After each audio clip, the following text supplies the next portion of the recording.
What is the next step in the Senate? Now, you're coming back into session this week.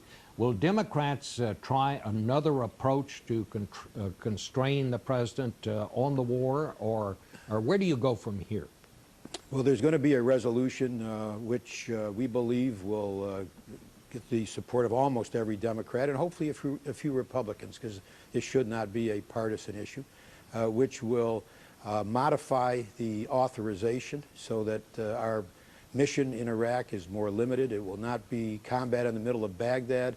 It will be a transition to a more limited mission of supporting the Baghdad army, training and logistics of that army.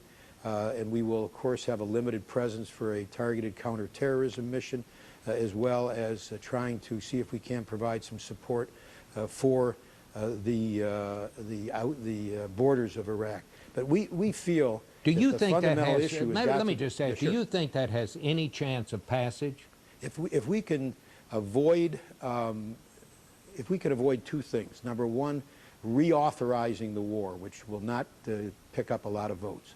And if we can avoid repealing the previous authorization, which creates all kinds of legal problems of retroactivity. But if we can focus on this purpose, keeping American troops out of the middle of a civil war, if we can just focus mainly on that, with the understanding that there needs to be a limited mission that remains after that, I believe we could get almost all the Democratic votes, plus we can pick up some Republican votes. But that should be our goal. The American people do not want us to get in deeper militarily into Iraq. They want to truly change course.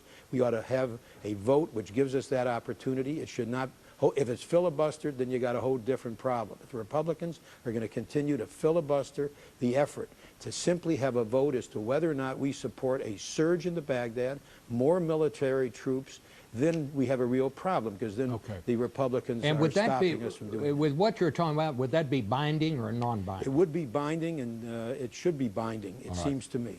Well, let me ask Senator Lieberman, what's your reaction to that? Well, obviously I'm against it. I don't think the resolution makes sense insofar as, look, if people want to stop this war, the way that the Constitution gives Congress authority to do it is to stop the funding. They won't do that because there's not the support for it, and they don't want to seem to be not supporting our troops. So I think what Carl is talking about, to me, doesn't make sense, because if you say the troops can't be involved in combat but are involved in counterterrorism, the terrorists, Al-Qaeda, are there trying to stir up the sectarian violence that we're trying to stop and are doing with some success in Baghdad today. Here's my hope. I wish, instead of going into this kind of trench warfare, parliamentary partisan battling in Congress off and on for the next few months, that instead we do two things.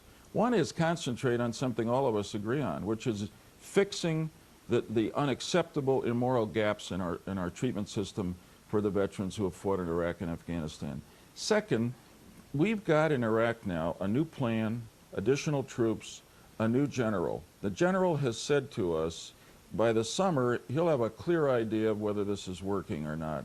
So, as I've said, let's have a truce in the political war here in Washington over the war in Iraq, so we can give our general and our troops the opportunity to show some success in the real war in Iraq.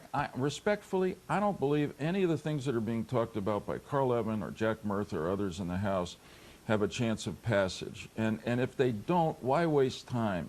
Let's keep our eye on what's happening in Iraq. Let's help our vets. Let's increase the size of the Army and the Marines, and let's hope that our troops succeed. All right.